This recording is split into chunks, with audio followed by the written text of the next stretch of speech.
Hey guys, good evening and welcome to Devbhoomi career point. आशा करता हूँ आप सभी लोग स्वस्थ होंगे, काफ़ी अच्छी आपकी स्टडी चल रही होगी। तो जैसा कि आपने थंबनेल देख ही लिया होगा, आज का ये टॉपिक काफ़ी महत्वपूर्ण टॉपिक है। ये टॉपिक ना केवल उत्तराखंड ग्रुप सी एग्जाम के लिए महत्वपूर्ण है, क्योंकि इसमें जो फैक्ट मिलेंगे आपको वो one day group C exam में पूछे जा सकते हैं। और पूरा टॉपिक जो आज हम डिस्कस करने वाले हैं, ये आपके उत्तराखंड लोक सेवा आयोग लोअर पीसीएस और अपर पीसीएस मेंस के लिहाज से भी महत्वपूर्ण होने वाला है। ये टॉपिक हम लेकर चल सकते हैं उत्तराखंड के वन्य जीव संरक्षण वाला जो टॉपिक है आपका, जो कि पर्यावरण या पारिस्थितिकी तंत्र से जोड़कर देखा जाता है, तो उसके लिहाज से भी क्वेश्चन निकल के आ सकता है। तो काफ़ी महत्वपूर्ण सेशन रहेगा, आपको अच्छे से समझना है, देखना है। आज हम बात करने वाले हैं इसमें हिम तेंदुए के बारे में। ठीक है, तेंदुआ तो अमूमन आपने सुना होगा, गाँव में, उत्तराखंड के काफ़ी गाँव में तेंदुआ प्रायः देखने को मिल रहा है कुछ समय से, क्योंकि बहुत से रीज़न इसके पीछे हमारे जो पर्यावरणविद हैं वो देते हैं। जंगलों में शिकार की अनुपलब्धता और उसके साथ साथ हमारे कुछ ऐसे तेंदुए जो बूढ़े हो जाते हैं और शिकार करने में असमर्थ हो जाते हैं, तो फिर वो आबादी की तरफ रुख करते हैं। क्लाइमेट चेंज का भी कई लोग इसमें हवाला देते हैं, कई और भी रीज़न है। तो ये बात अभी हम डिस्कस करेंगे, उससे पहले हम यहाँ पे आ जाते हैं। ये जो टॉपिक है काफ़ी आज महत्वपूर्ण है। सबसे पहले इस टॉपिक का जो मैं बोल सकता कि ओरिजिन हुआ है, क्यों ये टॉपिक मैंने आपके लिए बनाया। इस टॉपिक का मुख्य कारण बनाने का यह है कि कल के न्यूज़पेपर में एक न्यूज़ आई थी, देखिए। तभी मैं आपको बोलता हूँ डेली न्यूज़पेपर पढ़ना कितना आवश्यक है किसी भी एग्जाम के लिए। तो कल के न्यूज़पेपर में हमने देखा कि ये हिंदुस्तान की न्यूज़ है, उत्तराखंड में मिले 50 से ज़्यादा हिम तेंदुए। जैसे कि आप देख पा रहे हैं, उत्तराखंड में कितने हिम तेंदुए मिले हैं, 50 से ज़्यादा।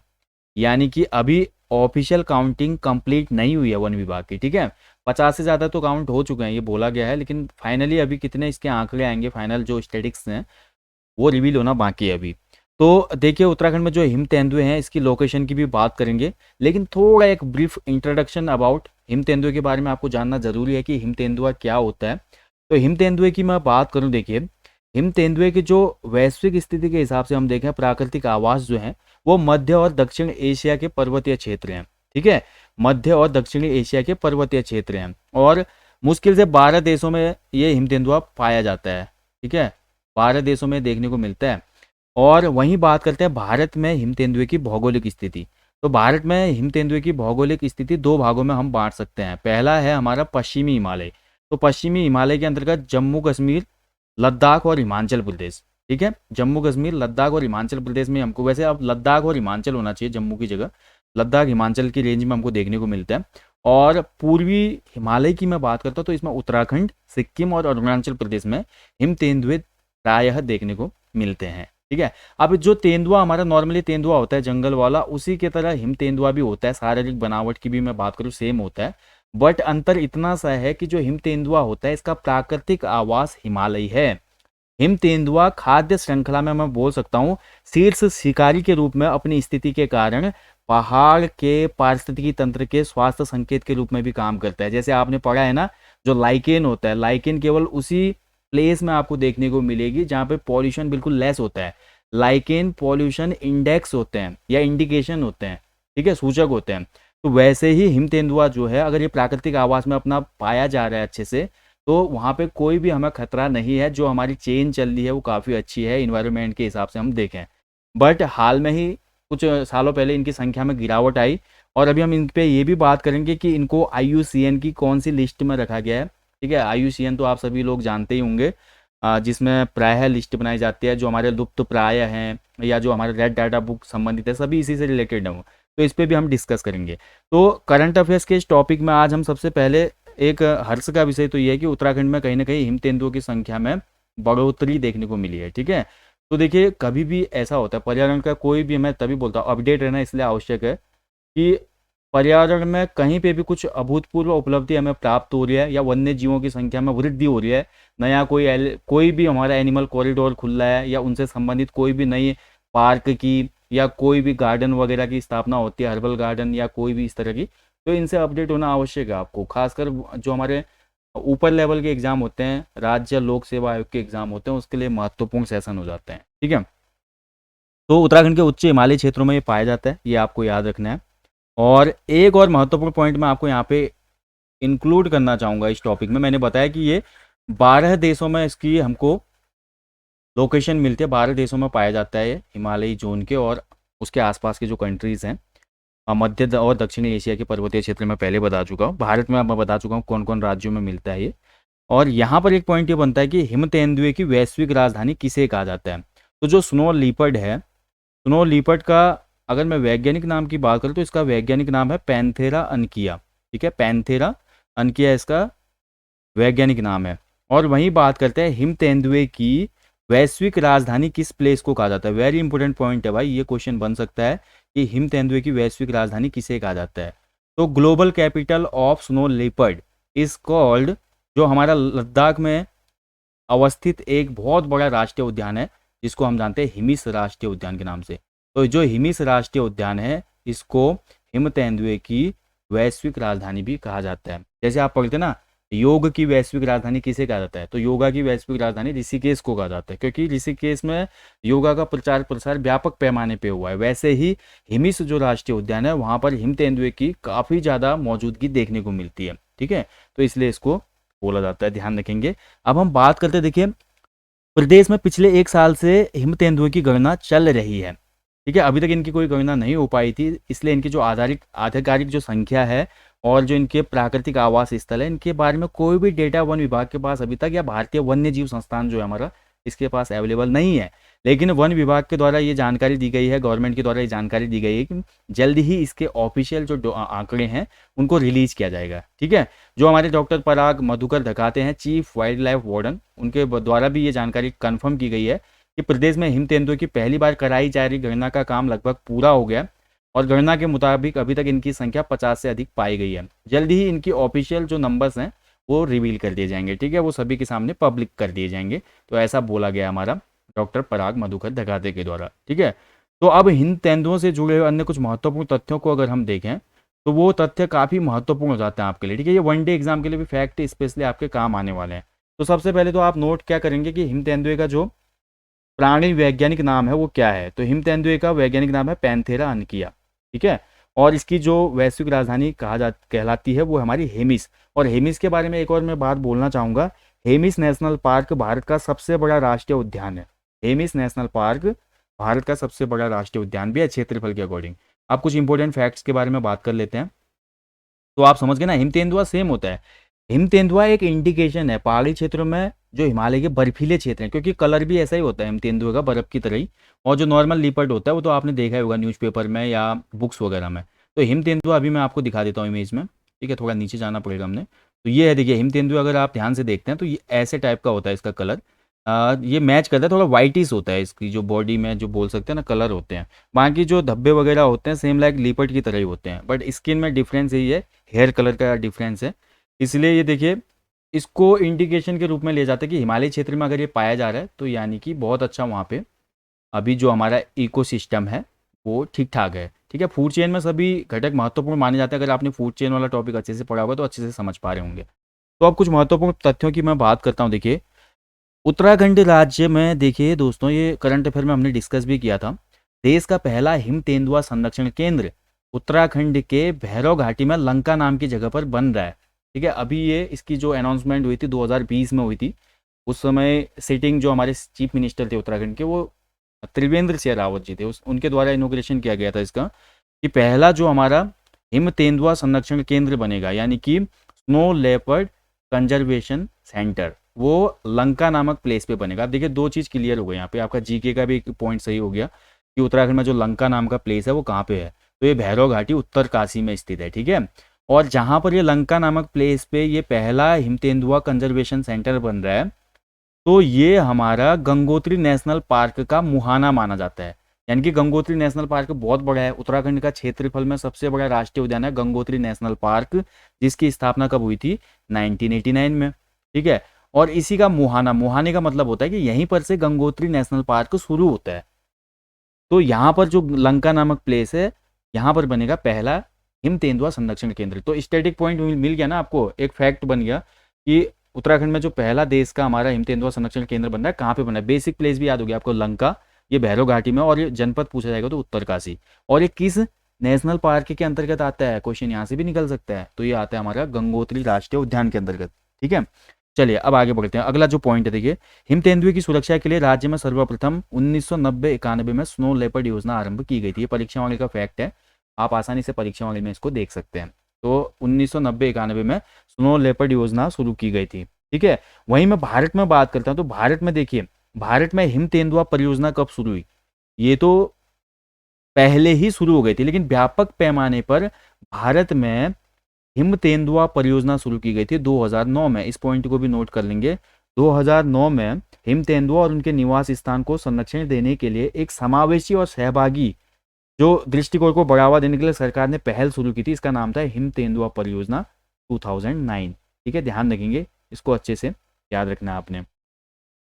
अब यही बात करते, देखिए हिम तेंदुए के बारे में जुड़ी हुई एक रोचक जानकारी यह है कि हिम तेंदुए को घोस्ट ऑफ माउंटेन भी कहा जाता है। देखिए वेरी इंपॉर्टेंट पॉइंट मिल गया ना आपको।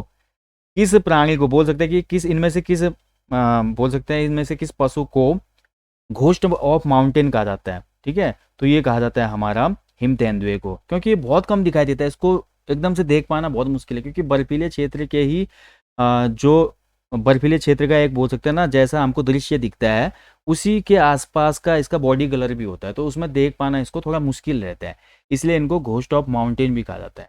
ठीक है, तो ये देखिए।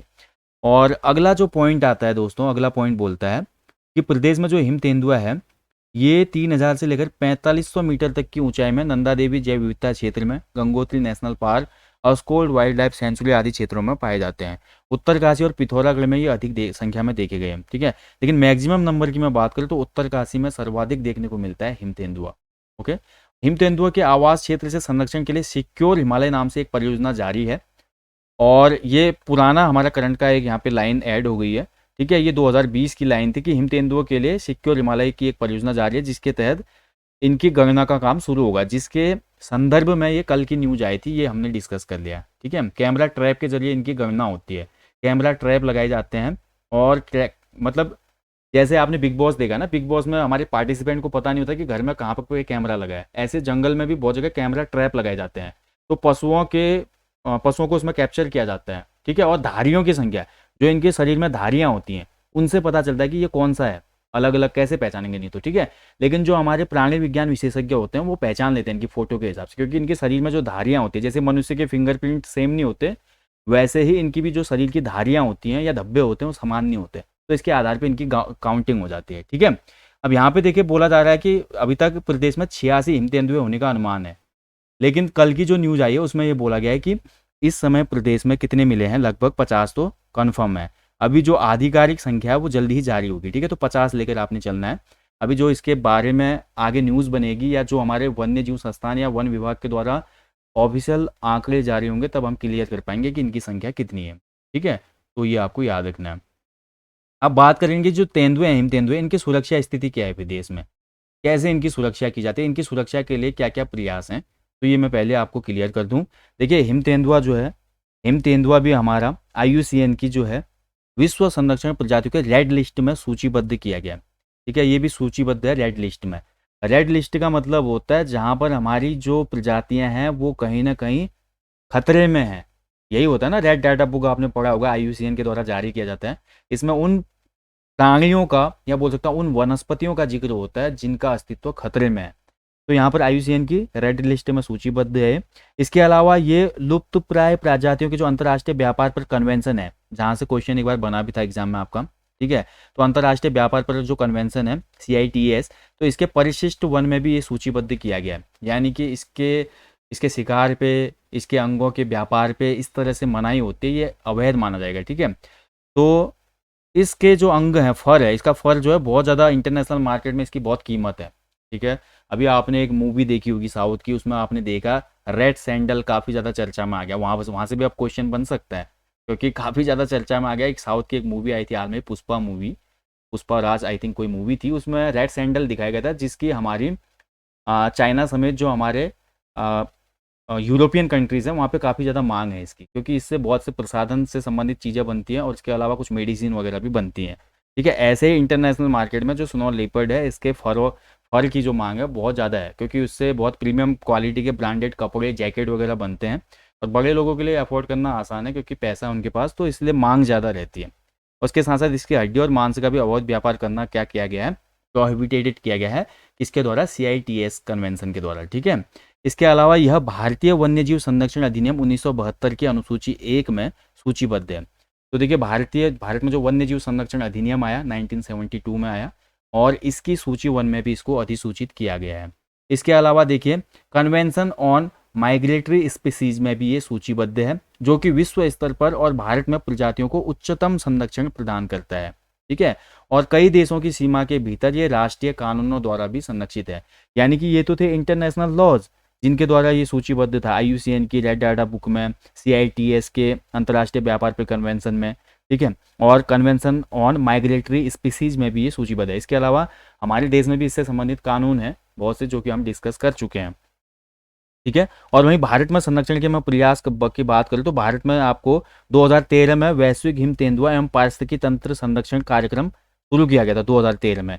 और इसके अलावा मैं आपको बता चुका हूं 2009 में यहाँ पे हिम तेंदुआ परियोजना शुरू की गई थी, ठीक है। और इसके अलावा मैं बात करता हूँ, देखिए हिमालय संरक्षक नामक एक परियोजना शुरू की गई अक्टूबर 2020 में, और हिम तेंदुए की रक्षा के लिए शुरू किया गया यह एक सामुदायिक स्वयंसेवक कार्यक्रम था, ठीक है, हिमालय संरक्षक, अक्टूबर 2020 में।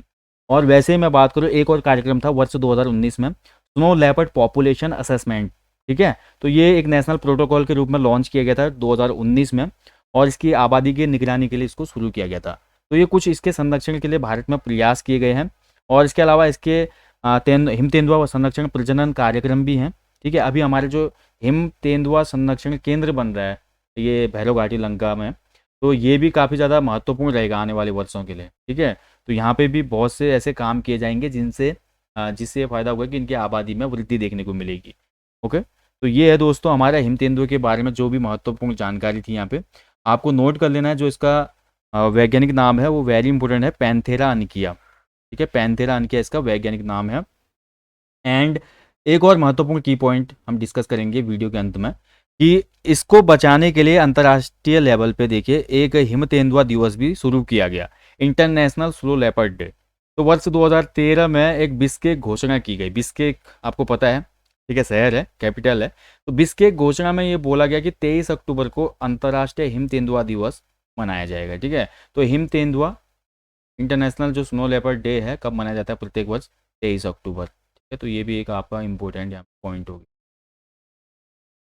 ठीक है। तो ये थी हिम तेंदुए से जुड़ी महत्वपूर्ण यहाँ पे जानकारी दोस्तों। इसका सोर्स है हमारा Hindustan newspaper and the Hindu से मैंने बाकी यहाँ पे डेटा लिया हुआ है, और इसको आप अच्छे से देख लें एक बार टॉपिक को फिर से और समझ जाएं, क्योंकि यहाँ से आपके क्वेश्चन बन सकते हैं कि हिम तेंदुए के संरक्षण या सुरक्षा स्थिति पर प्रकाश डालिए। और वन डे एग्जाम्स में क्वेश्चन यही बन सकता है कि उत्तराखंड में जो हमारे स्नो लेपर्ड योजना थी कब शुरू हुई थी, और घोस्ट ऑफ माउंटेन किस पशु को कहा जाता है, इसके अलावा किस पार्क में सर्वाधिक हमको हिम तेंदुए देखने को मिल सकते हैं, और हिम तेंदुआ संरक्षण केंद्र उत्तराखंड में कहाँ पे बन रहा है, ठीक है। अभी इनकी जो ऑफिशियल डेटा आएगा कि संख्या कितनी है वो हम बाद में डिस्कस करेंगे जब ये क्लियर कर दिया जाएगा विभाग के द्वारा, ठीक है, या सरकार के द्वारा। तो दोस्तों ये टॉपिक काफ़ी महत्वपूर्ण है। इस तरह के करंट अफेयर्स के टॉपिक मिलते हैं आपको देवभूमि करियर पॉइंट पे। अगर टॉपिक अच्छा लगा हो दोस्तों तो लाइक करना, शेयर करना और चैनल को सब्सक्राइब करना ना भूलें। 7 फरवरी से आपको डेली सुबह 7 बजे और रूटीन वाइज, यानी कि एक दिन हिंदी, एक दिन उत्तराखंड और एक दिन जीएस की क्लास मिलेगी सुबह 7 बजे। और वो पूरा आपका UK triple S group C का जो सिलेबस है, Uttarakhand police constable, SI, patwari, lekhpal, forest guard, बंदी रक्षक, इन सभी का जो जनरल सिलेबस है उसको कंप्लीट करवाया जाएगा अगले 2-4 महीनों तक कंटिन्यू क्लास देके, ठीक है। बाकी जाने से पहले देखिए सरकार के द्वारा और हमारी प्रकृति के द्वारा इतने प्रयास किए जाते हैं अपने प्राकृतिक आवासों के पशुओं को बचाने के लिए, अपने अस्तित्व को बचाने के लिए। तो आप लोग भी अपने अस्तित्व को बचाने के लिए कुछ करेंगे, तो आपको सिर्फ ये करना है कि आपको लगाना है अपने जीवन में एक पेड़, ताकि आने वाली जनरेशन को भी इस पर्यावरण का अवलोकन करने का अच्छा मौका मिल पाए। अन्यथा नहीं तो क्लाइमेट चेंज की वजह से स्थिति काफ़ी गंभीर है। तो कम से कम अपने जीवन में एक पेड़ लगाएं और लोगों को भी इसके लिए अवेयर करें। अधिक से अधिक तो आप जितने लगाएंगे वो आपका प्रकृति और पर्यावरण के लिए एक अहम योगदान। बाकी जब भी आप खूबसूरत प्लेसेज पे घूमने जाते हैं तो वहाँ पे स्वच्छता का विशेष ध्यान, ठीक है। तो इसी के साथ सेशन को यहीं पे समाप्त करते हैं दोस्तों। मिलेंगे आपको जल्दी ही नेक्स्ट टॉपिक में। और बाकी आपका कोई भी इससे संबंधित कमेंट या सवाल हो तो आप इस वीडियो के कमेंट बॉक्स में कमेंट कीजिए। Thank you for watching. अपना ध्यान रखें, अच्छे से स्टडी करें, खूब मोटिवेटेड और एनर्जेटिक होकर एग्ज़ाम की प्रिपरेशन करें। अभी देखिए काफ़ी कूल टाइम चल रहा है, यानी कि ना एग्ज़ाम का प्रेशर है, ना एग्ज़ाम डेट अनाउंस हुई है, और तो काफ़ी अच्छा समय है, बिल्कुल रिलैक्स होकर अभी पढ़ाई करनी है आपने, ठीक है। और बाकी बिल्कुल गैप नहीं लेना है, कंटिन्यूटी बना के रखना है, यही सफलता का नियम कि कंटिन्यूटी कितनी है, और एक ना एक दिन सफलता आपको ज़रूर मिलेगी।